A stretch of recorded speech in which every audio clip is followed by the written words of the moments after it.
division winning Dallas Cowboys in this next spot here. Right now, their current cap space, they are 10 million below the cap, 10 million negative. Dak Prescott cap hit of $60 million. Zach Martin cap space of $28 million. Jesus. Also, we have Demarcus Lawrence, $20 million. We have CeeDee Lamb, $18 million. Trayvon Diggs, 15. Michael Gallup, 13 million. What? Yep, and it keeps going. We have Brandon Cooks with $10 million cap hit. So Jesus. we got some pretty gaudy cap hits if I've ever seen any. You're telling me that Adam Lazard is getting paid the same amount as Brandon Cooks? And I know it's the state income tax there in Dallas, and Brandon Cooks is definitely taking a lot more of that home than Adam Lazard, but we just did the Jets. It's the same cap hit, and Brandon Cooks is making the same as Adam Lazard. What world are we living in? And Michael Gallup is making more than Brandon Cooks. Yep. What the fuck? And then they have some pretty big free agents. I know Dak is looking for a new contract this year after he got blown out by the Green Bay Packers. 48-16 was the real score until he did his thing and put up a bunch of garbage yards. Then we have Micah Parsons, who's looking for a new deal. 1 sack in 4 playoff games. What an elite defender he is. And then CeeDee Lamb, the engine of that team, who is found crying on the sideline because Dak Prescott was that bad and Mike McCarthy is that awful as a leader, is also looking for a new deal. Yep. And then not only that, free agents for now, Tyron Smith, they will not re-sign. He's gone. He's gone. Stephon Gilmore, he's 34. He's gone. And then they're probably not going to take Tony Pollard back either. So those are the big ones. And then there's the Jaron Kerrs of the world, Dante Fowler, and some other role players as well. But they mentioned some of the salary cap signings here where we had Micah Parsons, CeeDee Lamb, and Dak Prescott, 3 heartbloods of their team.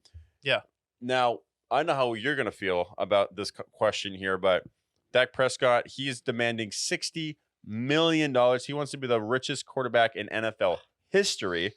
And I don't know your answer here, but I feel like I need to ask, what do they do with Dak Prescott? Trade him.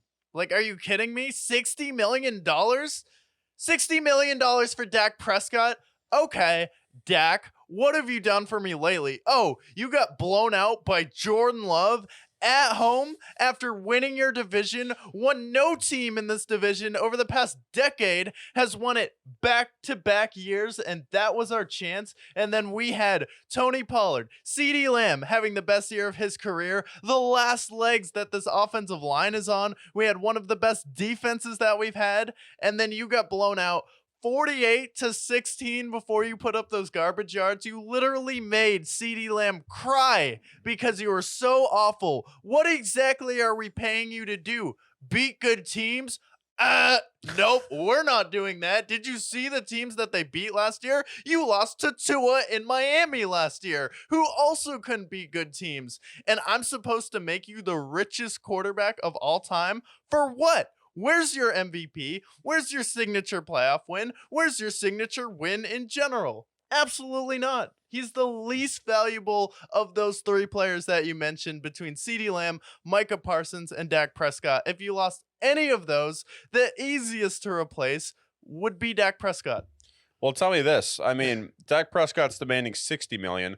Kirk Cousins is demanding maybe $40 million. Where's the gap between that $20 million for Dak Prescott and Kirk Cousins? Because to me, I see Kirk Cousins, he has maybe less of an ego. I think talent-wise, like they're both pretty much the same for the most part. I think very comparable. And one of them is $20 million cheaper. Yeah. Now, for Dak Prescott, we already know they're going to sign him. I mean, it's Jerry Jones. He re-signs everybody. He kept Tony Romo forever. He kept Jason Garrett as head coach for a decade. Kept Mike McCarthy For whatever reason. And so obviously, I think they're going to keep Micah Parsons and CeeDee Lamb as well. So this is a team that this is their last real run before I think they start to regress. We already see their offensive line starting to fall apart. They have to replace Tony Pollard in the draft.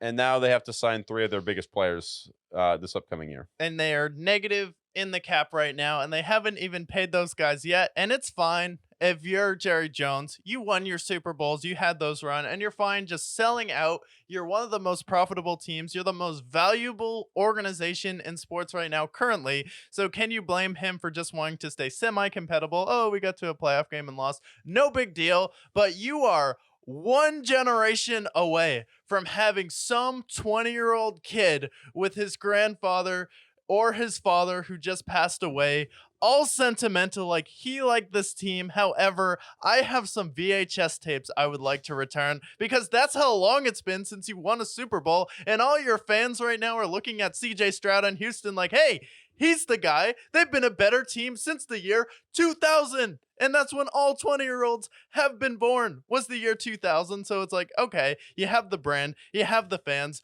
but the other team in Houston is going to be a lot better and a lot more consistently great than you over the next few years. So sure, if you want to be average, sign Dak Prescott by all means. But if you want to be great, you want to strive for that trophy, you want to be something more than just the most valuable NFL franchise, don't pay Dak Prescott, and absolutely do not give him a no trade clause for an average quarterback. I mean, you mentioned the gap between him and Kirk Cousins is $20 million. What is the difference between me and you?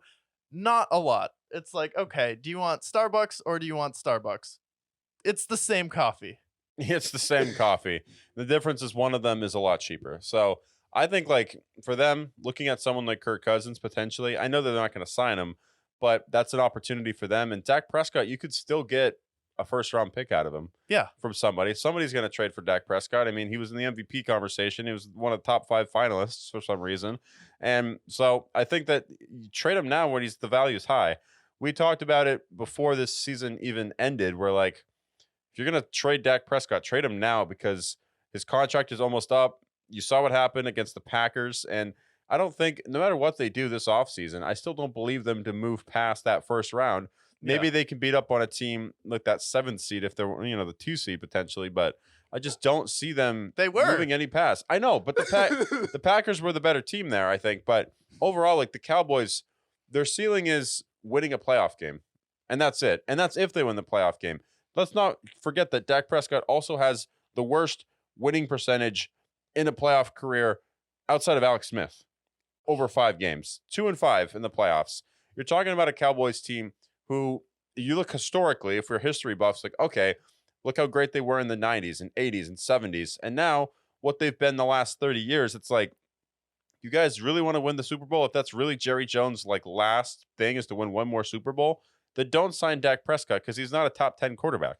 Yeah, no, he's not a top 10 quarterback. You could argue that like stats wise and everything, but when it comes down to it in a playoff game, when it comes to moments that matter, definitely not. And then also, what you need to do this offseason is be like, actually, we were wrong. We should have fired Mike McCarthy, but you're not going to be a Super Bowl winning team and win back-to-back divisions for the first time a team has done that in the NFC East unless you get rid of Mike McCarthy.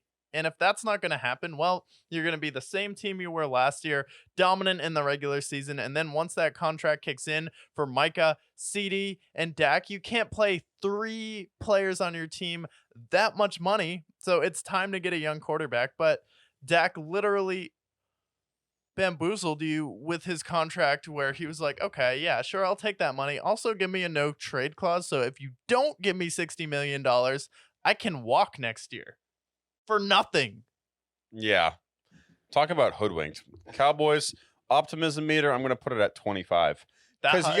Because maybe, they can still win 11, 12 games. But at the same time, what does it mean to win 11, 12 games if when you go into the playoffs and you face off against a team as young as the Packers and you get obliterated? This is almost like a holiday for NFL fans at this point because you see them embarrass themselves for the last 30 years.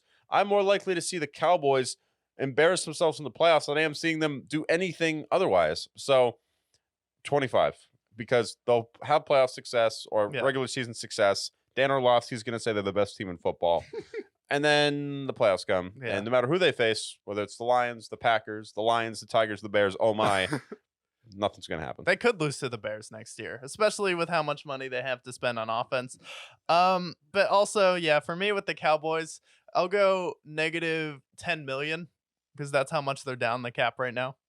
There we And go. it's about to be negative probably 100 million after you pay Dak, CD, and Micah.